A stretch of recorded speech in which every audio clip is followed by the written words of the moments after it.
please welcome Dana. Thank you.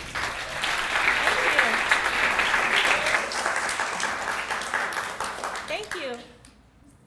Can you hear me okay? Yeah. Oh, great. So this, is this, okay. So this was the first painting that I made when I moved to New York. I went to undergraduate school in Cleveland, Ohio, and I moved to New York right afterwards, and went to graduate school at Columbia University. But this was the first painting I made, and I think at that time, so this was probably, this was in the year 2000, and I first started thinking about contemporary painting or being aware of it in the probably mid to late 90s. And at that time, it felt like a really permissive time for painting, and it felt very open. And the painters I tended to like seemed to be very permissive. I liked Laura Owens a lot, and Kippenberger, and Philip Guston. But at that time, it felt like at least for myself, the issue that I was rubbing up against was I didn't know exactly how I felt about subjectivity, or how to make a subjective picture, a subjective painting, or to come up with a subject. So this felt like a very kind of safe place to start in the beginning. So this is sort of an object made out of paint, and it's like kind of like a purse. But at that time, it's hard to tell from the slide, but it's really built up, and there's sort of a slice in the center of it. But I was thinking about these objects as kind of like hybrids between being a painting and a person and an object. And so I had a really hard time. I was making all these different types of work that, you know how it is, like in graduate school, you just make a ton of crap. And it was my first year, and it was like very hard. I couldn't figure anything out. And so maybe because I was really depressed, I was sort of thinking about making an impossible painting. So this is, I started thinking about the last thing you see before you die, which is really hard to imagine. I was interested in it because I thought it's something that everybody will see, but no one can really tell. And also at that time, I was trying to come up with ways to paint these subjects that weren't coming from photographic sources, and sort of implied an observation to a fictional situation. So this was a painting I never really finished. This was the last thing you see before you die in a boating accident, which is a mess, really. I don't know. I just felt like it was. There's a lot of Jesus beams in there, and it was kind of a way to. It was like this thing where at the end you're like, I have to stop this.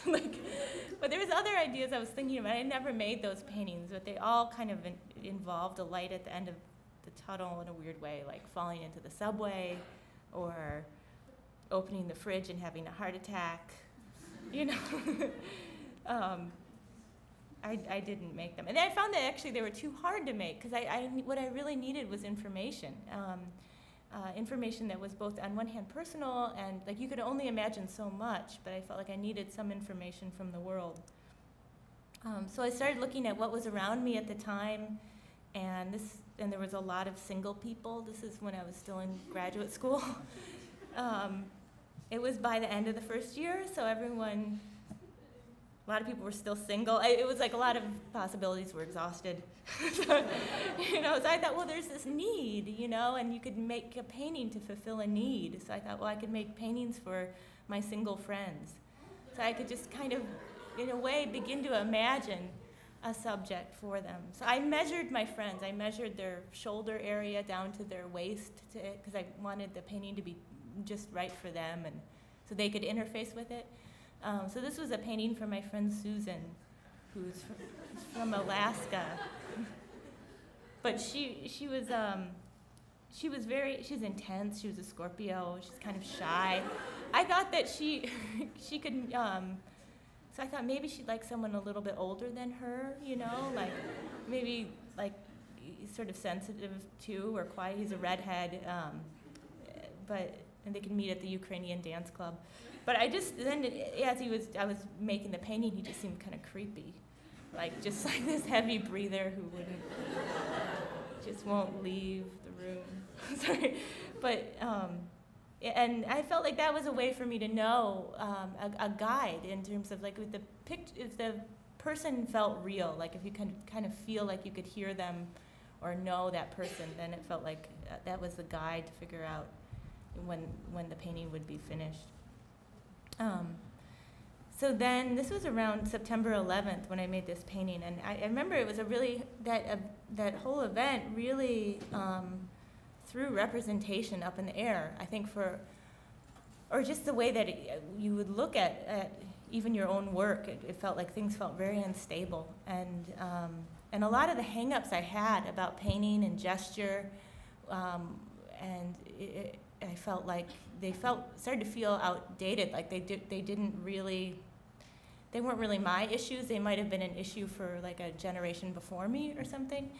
So I was kind of interested in a way to begin to make these subjects that were very sculptural and that could use gesture. And I started to make this space in the painting, and when it started to feel like enough was in there, like, because you can put a brush stroke down on a open canvas, and all of a sudden you could begin to have space, like relative space. So when it started to feel like a space, then I thought, okay, well, it's done. So this was a sort of a unicorn head. And the way that the paint was used was a lot like clay, so I'd be sort of stacking the paintbrush strokes or sort of using it in a more physical way. And I started to imagine spaces that I had been to, like in Michigan. I grew up in Michigan, and was thinking about these sort of classes that would go out to the landscape and try to sculpt the landscape or just sculpt things together. And I was really interested in amateur sculpture.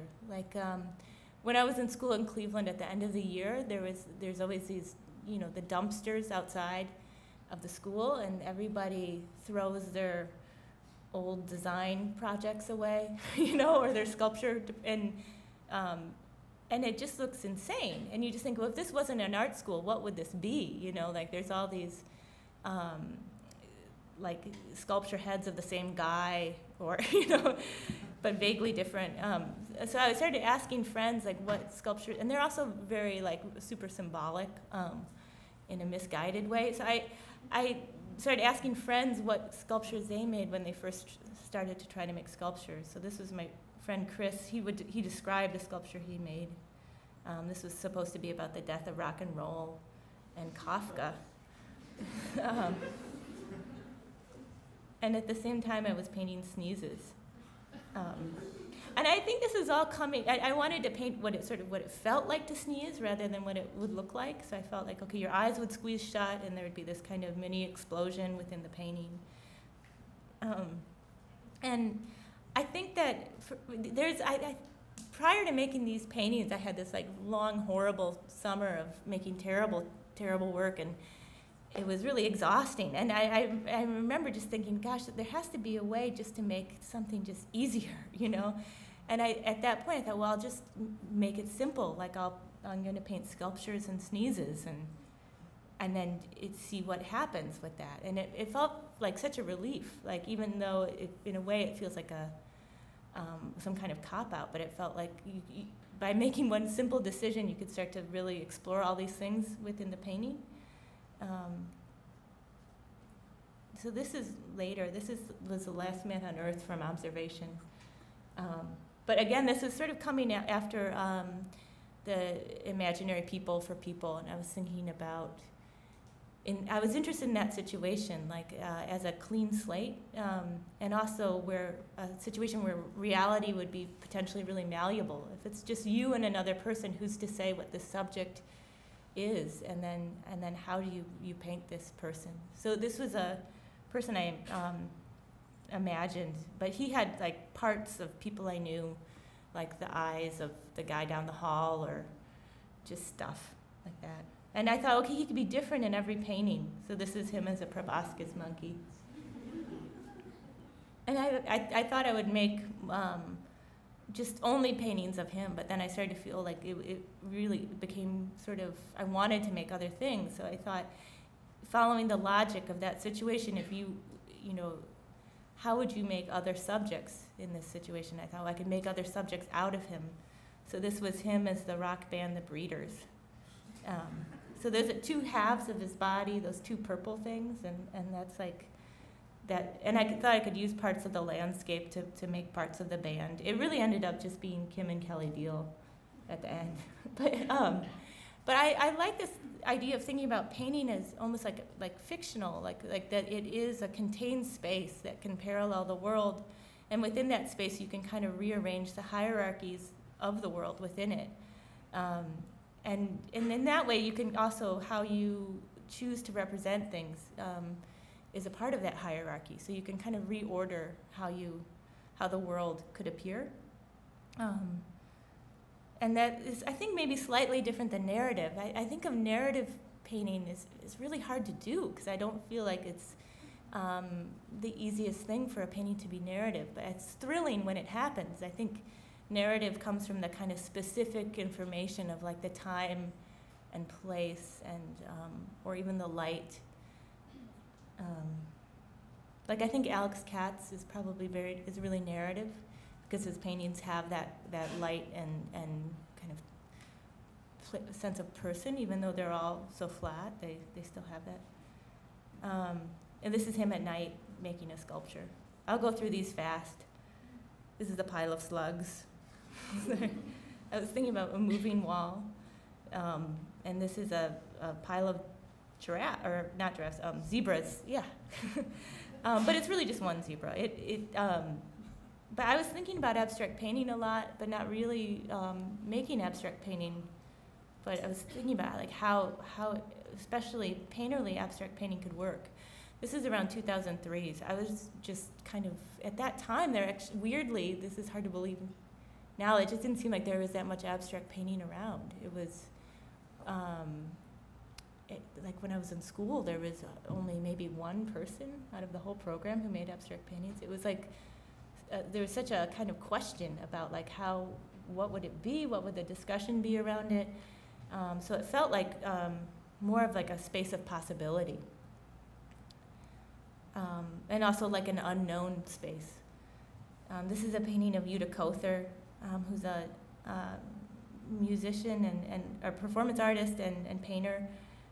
But she had performed when I was in school, and I remember it was so intense. She had this, it was so over the top and almost like a performance of the avant-garde, like she was speaking in manifesto tone, and she was so German. She was like beating the floor with a hammer, saying like, "No desire, no mercy." And this is like in 2000, and I remember feeling really uncomfortable. And I thought, oh, that's really great. Like, that's amazing. Like, I wonder if a painting can make someone feel that uncomfortable. And I thought that seemed like a kind of great aim to try to do.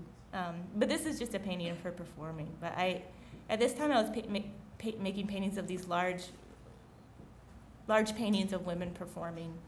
So I painted Kim Gordon and P.J. Harvey.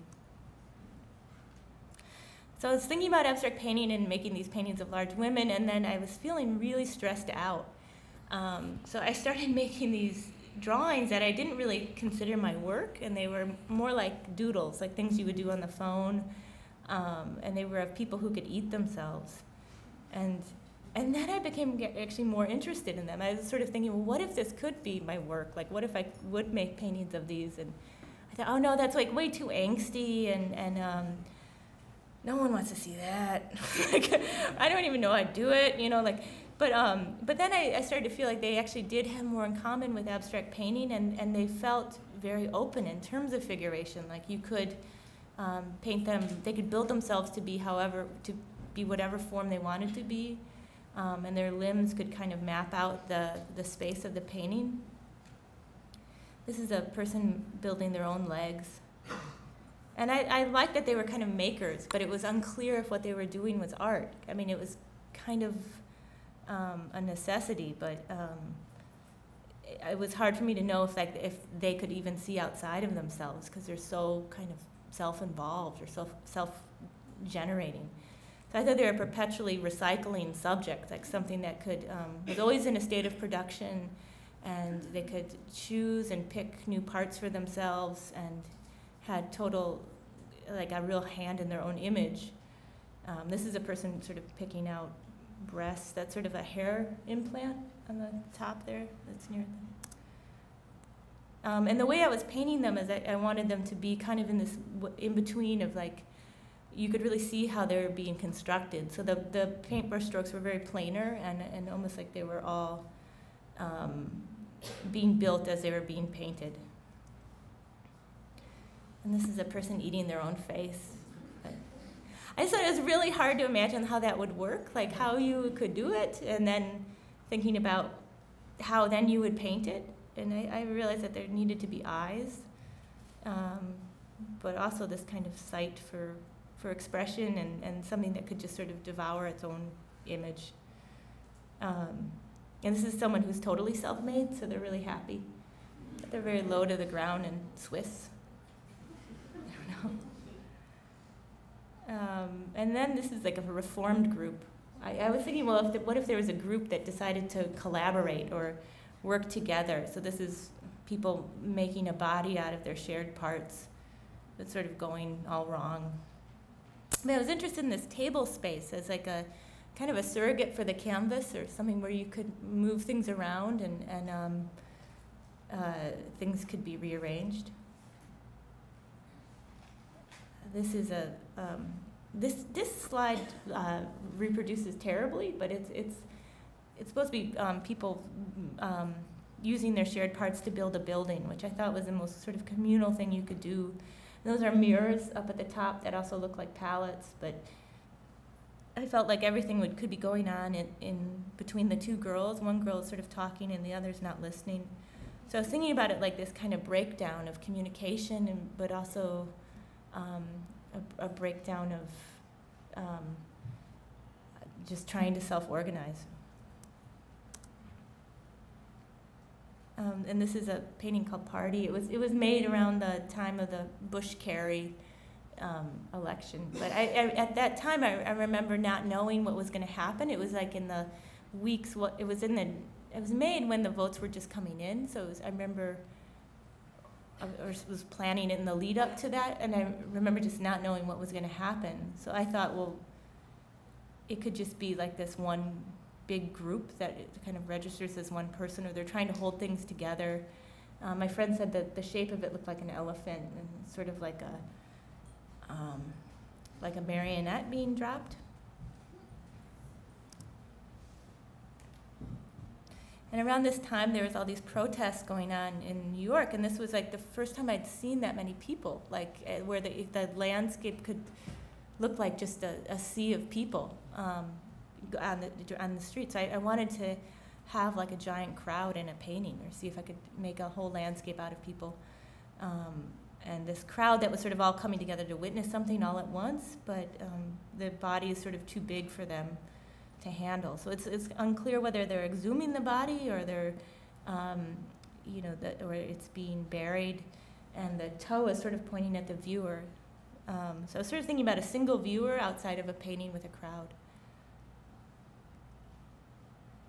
And this is a gravity fanatic, but I just thought, like, what's like a really difficult thing to be a fanatic of? And I just thought gravity, because it's such a given, and like I was like, well, what's this person's issue? Like, how do you depict this person? Is it a situation where gravity exists? Because in a painting, gravity is really malleable. You can, you can really change how objects rest on things. They can have more weight in certain situations and less in others. I don't know, it's very up in the air in a painting. So I just was interested in it. I thought it would be more interesting if she's sort of reaffirming the obvious and sort of taping everything and herself down. And this is a self-portrait as a pachyderm. It's hard to tell from this, but the paint bulges out, like in areas where it would contradict the figure. So there's a giant swell in the neck. But I wanted like the painting to kind of camouflage these kind of aberrant bulges in the painting. So it has a different experience when you're in front of it. And this is a painting of the autopsy of Michael Jackson. But this was made in 2005, so it was before he died. But I think it was like, he was in the news a lot for the, and I remember just thinking, God, like, what's happened to Michael Jackson? Like, and then it sort of hit me, like, this person could die in my lifetime. And, you know, I was a kid in the 80s, and I just remember just thinking, like, how, I wonder what form he'll be in when he dies. He's also such a, has such a hand in his own image, and has always had that kind of really strange relationship with the public. And so I thought it was an interesting idea for a painting. But when I started painting it, it just felt so gross to kind of predict like what form he would be in. So he ended up being closer to how he was at that moment. And I wondered how the painting would be after the fact, like if it, because I'd never made a painting where it started to feel like more like a realist painting afterwards. And but I think a painting is different than an image that you see on the internet or anything. Like, I feel like a painting has a physical body, and there's something in the feeling where you can come up upon a painting, you can feel like you're in front of a body or you're in front of something very physical. And so it was good to see it again, because it sort of still felt like not that different from how it felt when I made it. So it was, but still seems really depressing though. This is a men's retreat. But I just thought, like, it's something that you would necessarily have to imagine. That's Ted Turner. Like, I was thinking that who would go to these retreats? Like, maybe Warren Beatty. Maybe not. I don't know, but definitely Ted Turner would be there. But I was sort of interested in this idea of, like, these men going out there to, like, enact this idea of, like, the primitive or you know, also at the time I made it, it felt like a conspiracy painting. I made it in 2005, and so that was, it felt like there actually are these places where all these men would go off, or very powerful people would go off to, like, kind of consolidate power. But then seeing it again, this was a painting that did change, because looking at it after the 2008, it sort of felt like these men were just really lost, or being punished, like they're walking over hot coals or something. And this is a self-portrait Googling. It's from 2006. It's clear from the computer. Like, I don't know. But that's like what my studio was like at that time. And at this time, it was really difficult for me, because I felt like the subjects I was painting were changing. They were not these sort of narratives, and they were kind of coming more from life, and I didn't know how I wanted to paint them. So I felt, in a way, when I made this painting, it was sort of taking everything out that I felt like was, to that point, sort of working, like color or facture, and then seeing how you could still make a painting. But I was interested in that sort of physical feeling of sitting in front of a computer where you're sort of holding hands with it, and your posture is just calcified or something. And also thinking about headspace. I feel like a studio is, in a way, like you're kind of a head space, or like but you, to all of a sudden be able to access the world within it was very weird at that time. That all of a sudden you could just look and see what was going on as it was happening. So I think I was interested in it in terms, it was sort of like a decentered kind of self-portrait or something. You're kind of not quite there. So I was thinking about these paintings that were, a lot of the, so I was thinking about how to make a painting then. So they're coming a lot from language, so I was writing these lists, like how we would. And I liked that phrase because it sort of proposed a future fictional audience. And I feel like paintings are really good at sort of telling what it was like, something could feel like, but not really, you can't really tell you exactly how to do something. So this is how we would dance. And I was thinking about, like, this dorm room situation. And this is how we would talk. I was thinking the head and the phone are kind of one big object together, sort of at the time when you had to use payphones, or this is how we would give birth, which at the time I didn't think I could make this painting, because I was like, oh God, that's just, you're gonna have to paint that. Like, so I thought, well, there has to be an escape route. So I was thinking about if there's like a focus object in the room, not just for her, but for me and the viewer, you know, like, so there's like this place to go. So I was thinking about the landscape as like a, as I Googled landscape, but they all kind of look like female genitalia. And I just felt like, well, that's not a good focus object. But so I like this, like, sort of, there's also that movie 12 Monkeys where he's always looking at that Hudson River School landscape before he goes either back to the past or whatever. And I sort of really like that, or it really struck me, like this kind of looking at this space that sort of maybe never really happened. Like it was like both future and past, and sort of feels very science fiction-y. And I wanted there to be a difference between that space and the space on the bed, that the bed was sort of like more raw and just kind of involving stains and things like that. And there's some nature on the box, on the Kleenex box. It's like a lot of...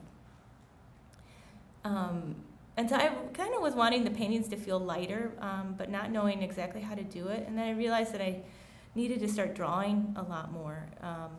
So I was sort of wanting drawing to be a part of the paintings and not quite knowing how it could happen. I started thinking about actions and making lists of like 3 actions all together. This is cooking, shaking, and peeing. But it was like wanted her hand to, I like the idea of these sort of verbs together because they could either sort of make a poetic sense or sort of cancel each other out in other ways. Like cooking and shaking makes sense, and peeing and shaking makes sense, but all 3 is just like a disaster. But so I don't know. But I wanted her feet to look like dog paws. It's sort of like an accident in the house. This is swimming, smoking, crying. But I like was interested in this.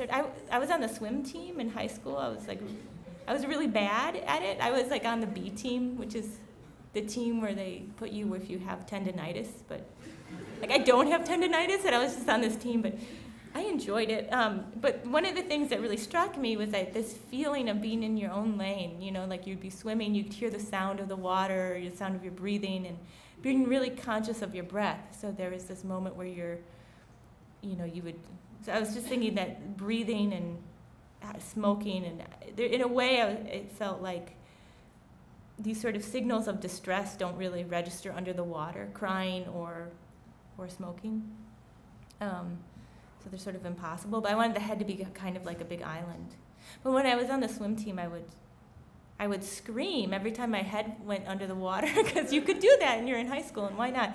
You know, like, but that was just, so I was thinking about this as like how this painting could work, but I wanted her head to feel like an island and sort of like all the stuff going on underneath the water, sort of like the underside of a boat.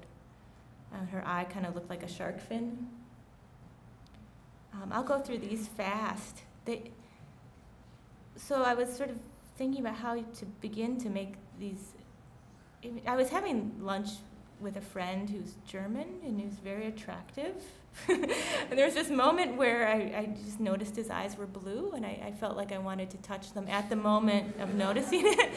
Of course, you don't do that because you're not crazy. So like, and it's, you know, a social situation. So I didn't do that. But I was thinking about it like, well, that's weird. But I also thought, well, how could that make an image? You know, like, and I was interested in these sort of kind of almost Tourettic, impulsive thoughts that could come to mind, maybe as a result of low serotonin, or I think they happen to anybody. But just if you could sort of hold them for a moment and see if they could begin to make an image. So I was thinking about the sort of refracted light, and the face is almost like a painting. This is a person clipping their own eyelashes. But I wanted it to be like that they sort of really felt like they were looking in the mirror, and the chattering of the mouth and the clicking of the scissors, kind of very up close. So this is someone peeling their eyes. And I also like the thing of like paintings. Okay, I'll go through these fast. Sorry. This is a person shaving. But I was sort of interested in these things of painting being a social thing, or something that could be potentially antisocial. Like, I think that painting is always interesting because it has that potential to be something of just itself. You can be a picture that you can go into, but there's a moment, especially if it's in a strange context, or it can kind of really jump off the wall, or be an alien, like could potentially be very strange and antisocial, or it can have a social life in a way. So I think that happens naturally with the painting, and I like that it can have that doubleness to it, that it can be just itself, and then in other moments it can do something else. I remember going to the Muséum d'Orsay when I was 20. I remember seeing the Origin of the Universe painting when I hadn't seen that painting, a picture of it. I didn't know about it from art history at that point. So I remember walking around the museum and being just totally in shock, because it was like parasol, parasol, parasol. Like there's all these sort of impressionist paintings of women with parasols, and all of a sudden there's this like intense painting in the middle of it. But it's also the way it was cropped. So I think it's an interesting way that a painting can act out. I don't mean in a shock way, but I think subject matter can be interesting, you know, or just how a painting can act. I think it has a lot of different ways that it can act. But this, I was interested in this figure that was sort of facing the viewer, but also facing away in a kind of confrontational way, but also the body, you couldn't tell if it was sort of reflected in a mirror or if it was, the shape of it sort of mirrored the shape of the shaving implement. This is a person with their ear on fire. I just wanted the orangeness to have it had a certain kind of heat to it, and I wanted this figure to feel really mechanical.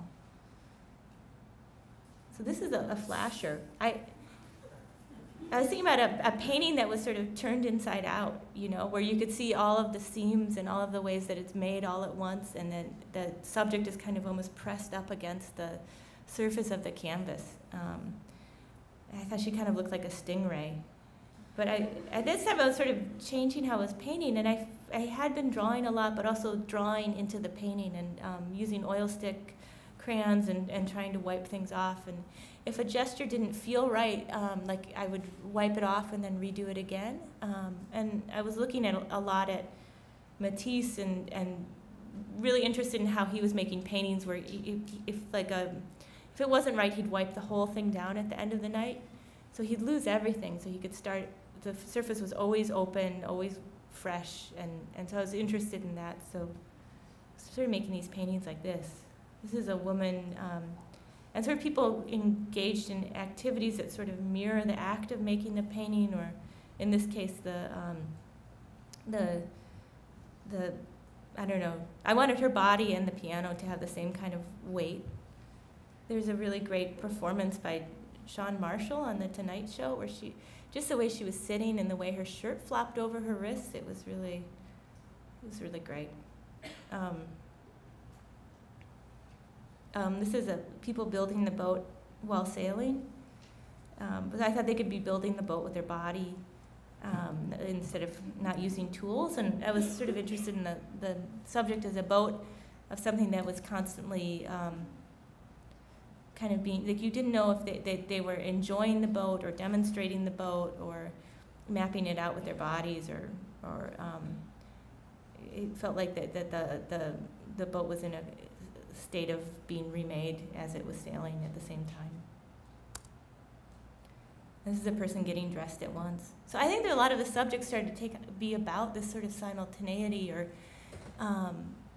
because I was really wanting to, in terms of painting it, have it happen kind of all at the same time. Like, didn't want the paint to dry, was working wet into wet. And in this case, it was important for me that there was eye contact, that the viewer, or the subject, there was all this sort of action going on, but the subject had eye contact with the viewer. So these are more recent paintings. Some of these were from the show, the recent, it's not that recent now, but it was a show in New York, but this is a lion eating its tamer. And I was interested in the lion because it's something that in art history it's always gotten wrong. Like, it always looks like a dog or something else. So I was thinking about like this abstract subject, and then just as a way to start a painting, like an abstract subject with this bit of imagery and sucked into the center of it. And so I was sort of, in a way, thinking, and I wanted the tail to look like a paintbrush, or the eyes to look like headlights. It was sort of staring back at the viewer, like it could light the whole thing on fire.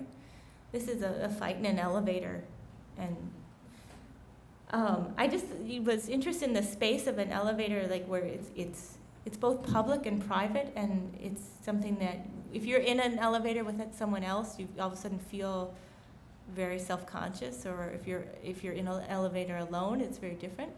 But I was interested in this sort of fight that could happen, and also, well, there's the fight between Solange and Jay-Z, but I thought it was great, like that kind of dress that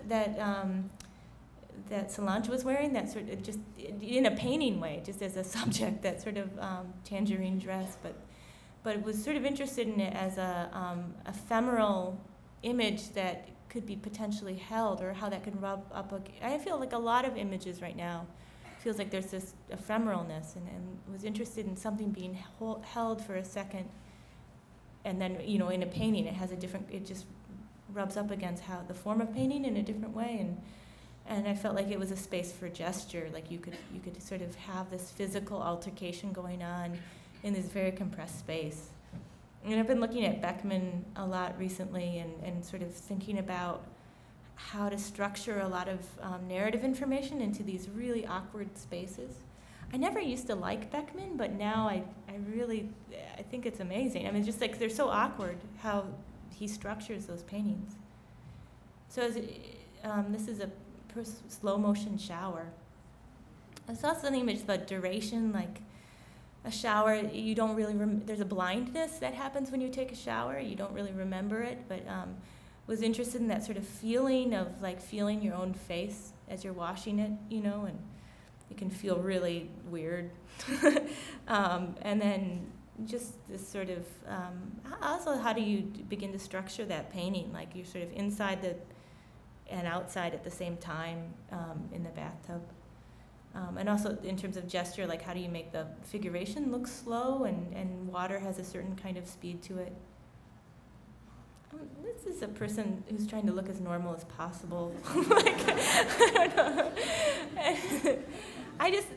I was walking with my husband in St. Louis, and we actually saw someone like this, and there was that moment where like you could just see the woman, and she was like kind of like, she's sort of looking like, oh, I'm not, it's this way of like over-engaging, you know, while trying to conceal at the same time, like I'm really not stoned or something, like I'm so aware right now. So, and even if you're not stoned, you still do that when you're, you know, if you're being questioned by police or something, you're just like, I'm really okay. So I was interested in this idea of a painting, like this way that it would put the viewer in the role of the cops or something, like, you know, the subject having this sort of very over-eager engagement with you, but at the same time trying to conceal itself, and that's what I was trying to think.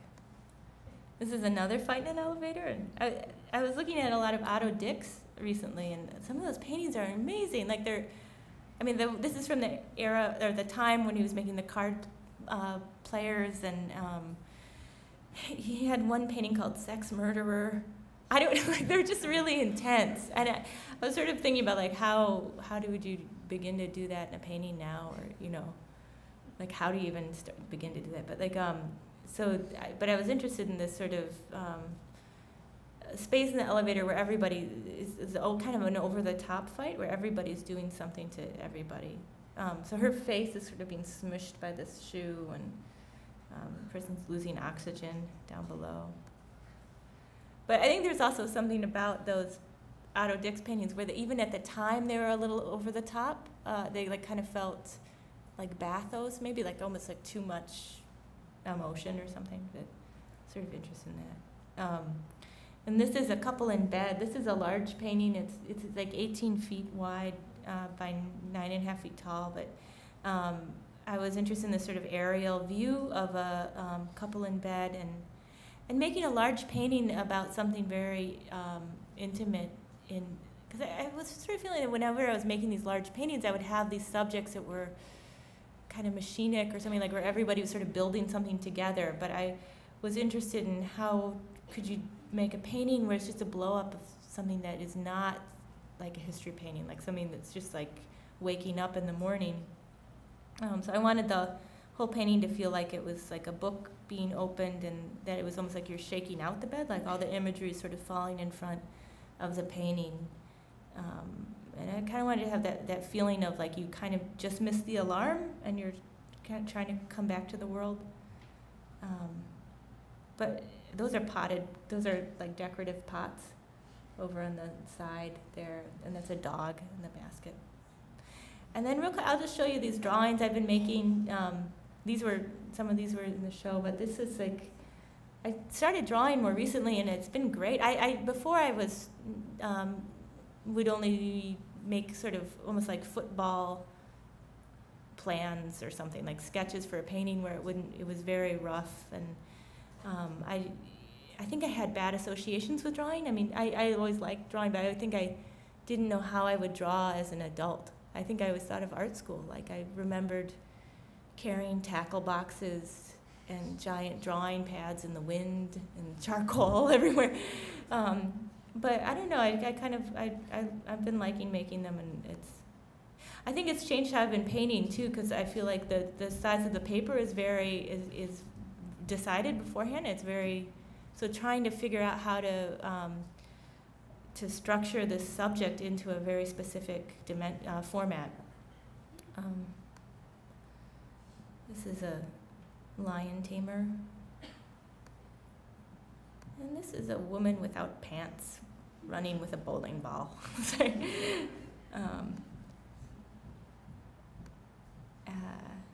And this is someone writing with a beard. But so that's it. Is it? Thanks.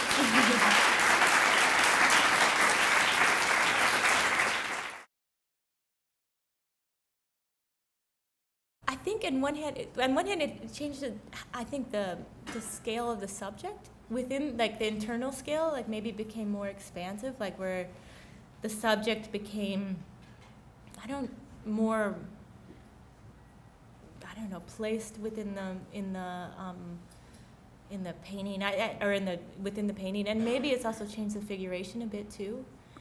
It's something I'm actually wondering about right now, because I've been like really loving drawing, but then also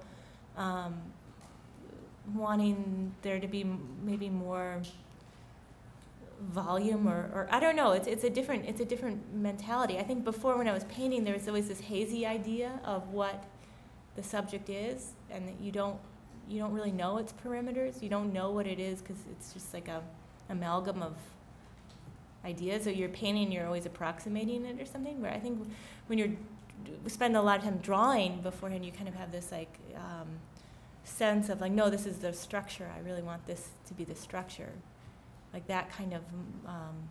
So yeah, I don't know. That's something I'm actually thinking about right now. Yeah, I mean that's the thing. When I feel like I know the structure, then I feel like, I don't know. I felt like maybe more emphasis became on the gesture. Like I felt like you could kind of. Was more interested in sort of landing the gesture, having the gesture be right. I was also wanting the paintings to be thinner and feel like they were kind of made all at once. And a lot of the subjects were dealing with spontaneity, or not spontaneity, but simultaneity. So wanting it to feel like the whole painting actually just happened at once. So that was, I don't know, that was something that I feel like it's hard to square, because I like that about what's happened with drawing. So I don't know. I think maybe there's a way to have both. I think that was hard to figure out how to paint that, because it's sort of something that's outside of the picture. So it kind of has a different logic than what's inside of the picture, but it's hard, or spatially it's on a different plane. So, and it's also something that's not in itself that interesting. I mean, it could be, I guess.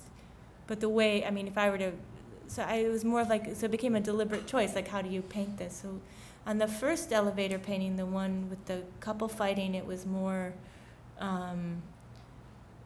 I think they became just more abstract, and it was much more this sort of process, and then wanting to have emotion, like feel like the doors were closing or opening, and then I think the second painting was almost a reaction to that, like, well, maybe they should be more muted, but then they started to pick up information that was going on inside, so I felt like they started to like mirror the action. Yeah, it was kind of reflecting more on the inside, because it was, instead of reflecting what would be outside of the canvas. So, yeah, it's tricky, because it's like it can be really. And then there was another one that I didn't bring. I should have brought it, but that one, the doors. My husband thinks the doors are just repulsive in that one, but I think they're nice. I like them, but they're like chartreuse. They're like really abstract.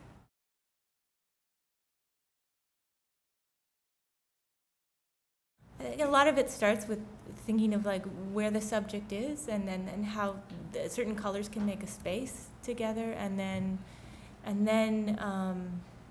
I feel like color can. I think of it maybe like color can emanate a light. It can be a light source within a painting, but I think it can also you can register space with color, and so I don't know. I think that a lot of times it's trying to figure out what the subject needs, or like how to begin to articulate that subject. And then also it's sort of like, well, what actually will work or look good in this spot? You know, like what works here.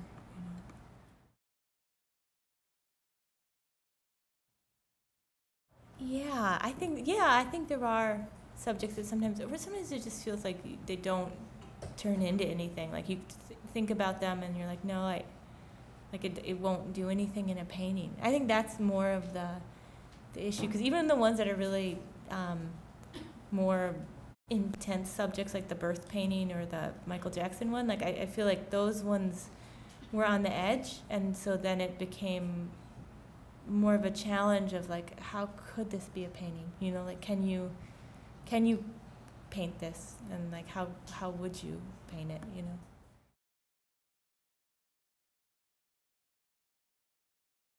I always write them down, and then there's like all these lists of like random ideas and stuff, and then I sort of just, I don't know, usually sketch it out and then try to figure it out, you know. Sketching it out meaning I'll draw a rectangle and then make lines like in it and stuff. Yeah.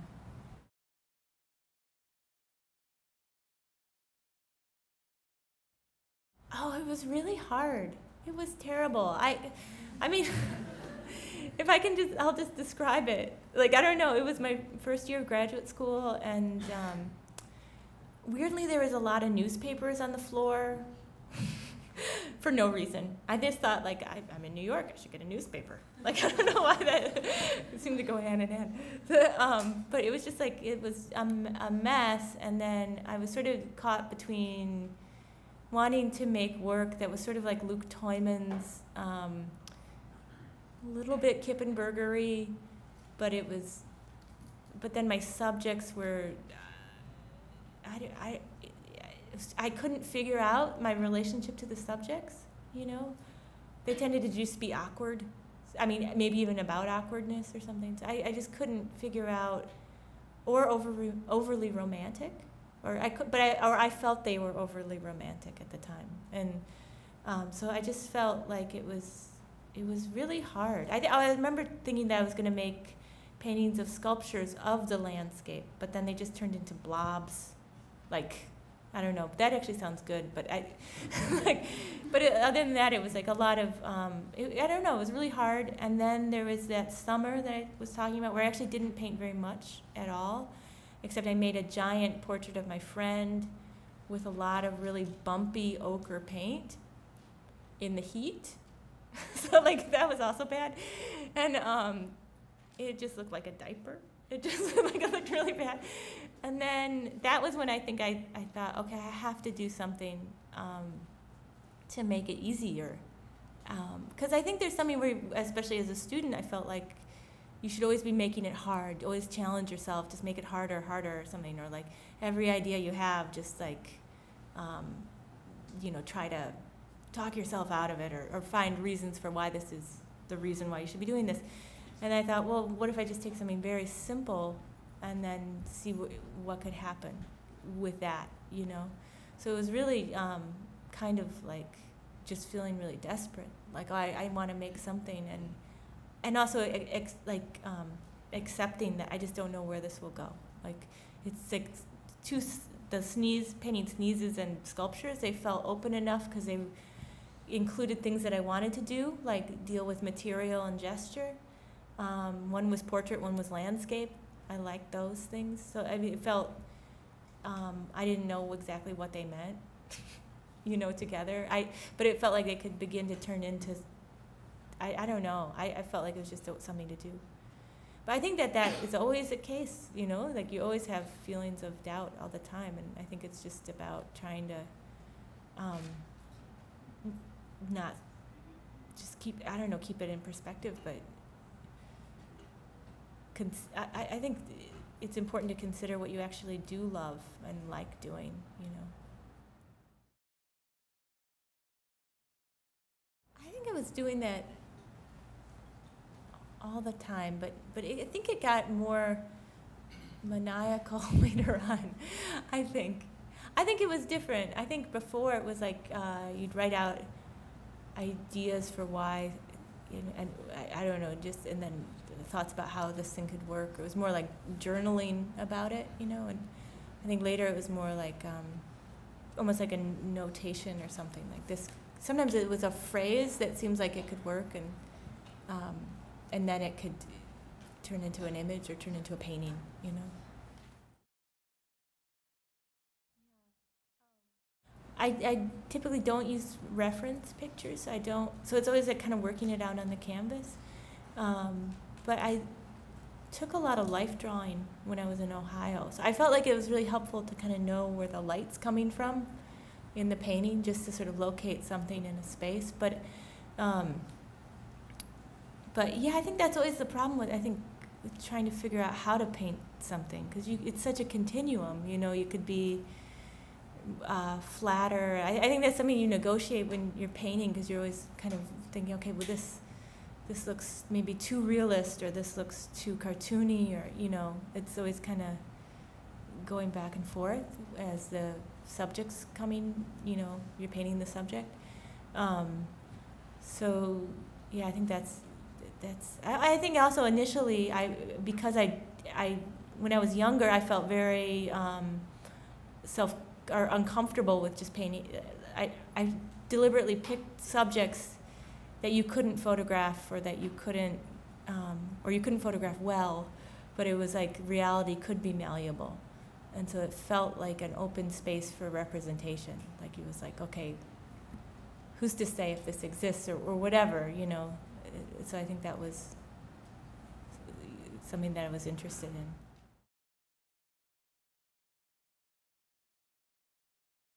I think I like that idea of that hammer as something that you could potentially use. So there's something like where sometimes like the handle will be sort of facing out towards the viewer. So it's like this thing where the viewer could potentially grab the hammer. It's like this moment where you could enter the painting or grab the thing that is the tool in the painting to do something. And so I think that's why I think I do it. Also, there are things in the studio, you know, like just things around you in the studio. It's like there's hammers. Yeah.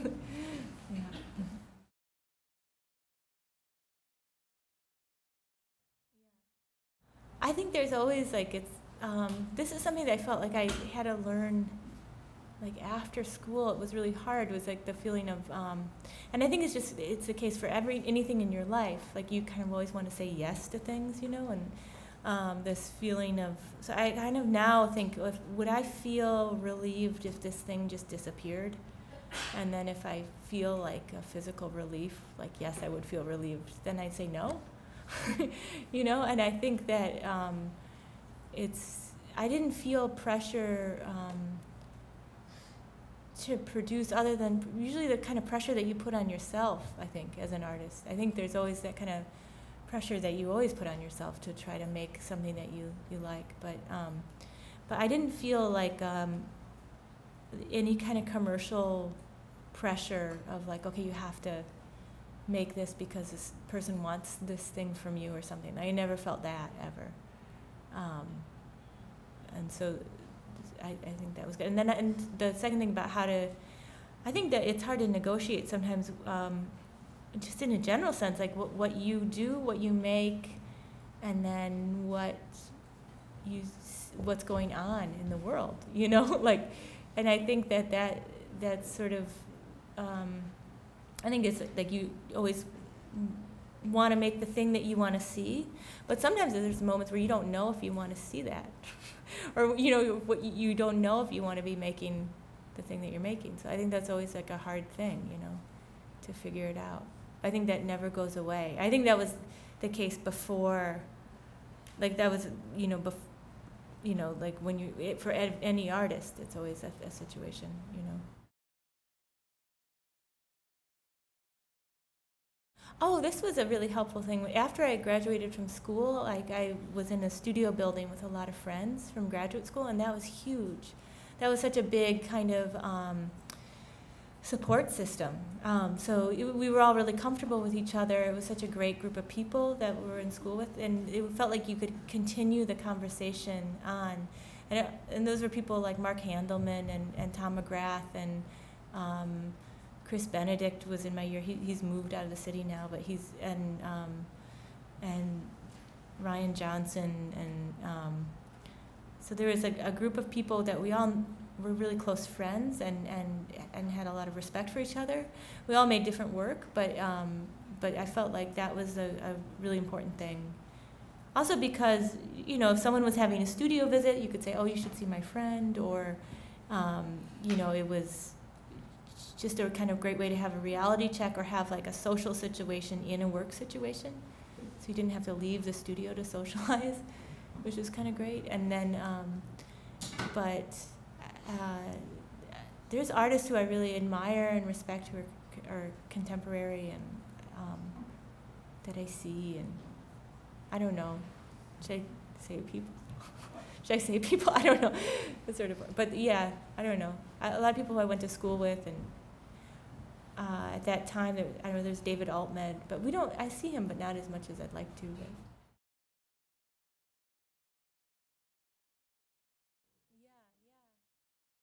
I thought it was great, and it was great coming back from those places, I think. Well, Skowhegan is really special. That's like an amazing place, like a really intense, amazing, great residency. When I went to Norwich, when I went to England, I was just struck. That was also great, but it was a totally different discussion. I think that was the thing that I was really struck by, was how different the discussion was there than it was in Cleveland. But I felt like and I think that Cleveland was probably following what was probably people were talking about in New York. So an American discussion, which at that time, this was like in 97 or 98. This was in 98, 99. You know, people were reading Dave Hickey and talking about beauty and all this stuff in the U.S. That's what it felt like. But then when I went to England, it was like totally like a different conversation about painting, where it was much more like irony, but without irony, but with cynicism involved or something. It was like a different conversation about painting. Like they just, I don't know. And then the work ethic was really different at this particular school, which was great in a way. I mean, I spent a lot of time at the pub, so that was good. And I remember my friend being like, "Oh, you have 4 white walls at home. Like, come out to the pub or something." Because people stopped work at 7. That was it. And then I remember there was a weird period of time there where I just laid in bed for, I think, 10 days. Like, I don't know what happened. I just remember it was very dark in England. I think it was 10 days. But it was good. It was, and it's a great experience. You should do it because it's cool. No,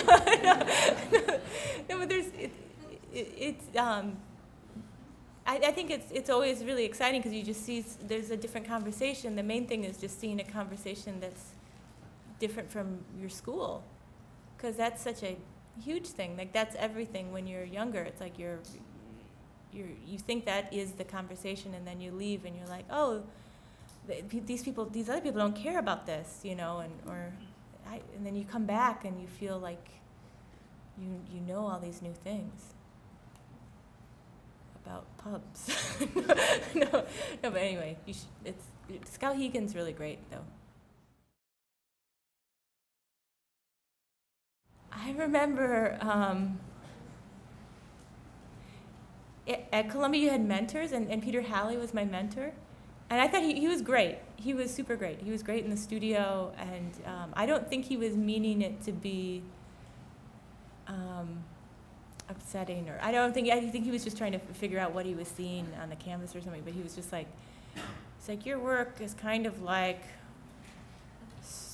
French abstraction, surrealism, Chicago image painting, and illustration. And I was just like, oh my God, what happened? Like, this is what I make? Like, it was like somehow this list of all the things were the worst in my mind at that particular time. Now I feel like, oh, that's kind of interesting, or, you know, whatever. But at the time, that was like everything that was like the B side of everything. And I just thought, oh man, this is terrible. Especially French abstraction at that time. It was like, you know, palette knives, which I was using palette knives. But I didn't kind of realize it. Like, I knew I was using palette knives, but I didn't really see the other side of it. Like, oh no, that's exactly what the French abstractionists do. Like,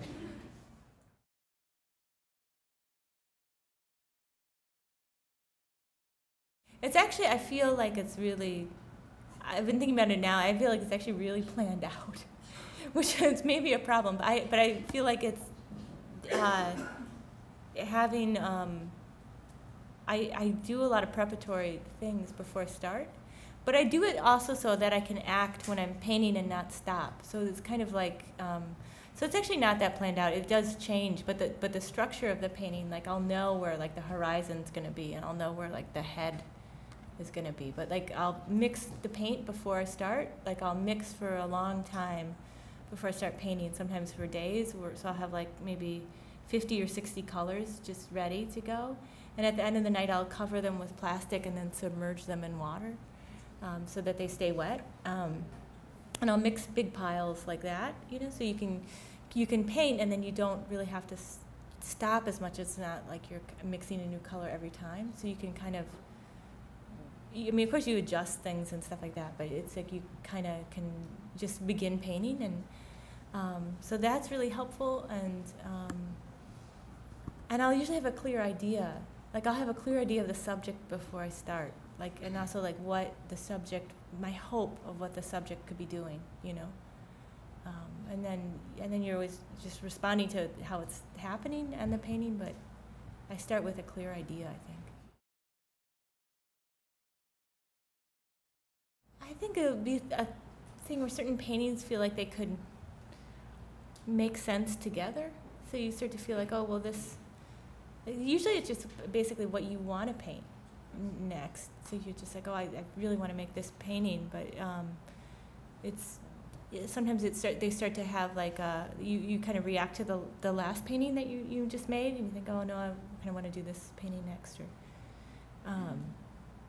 so I think that's how it is, yeah.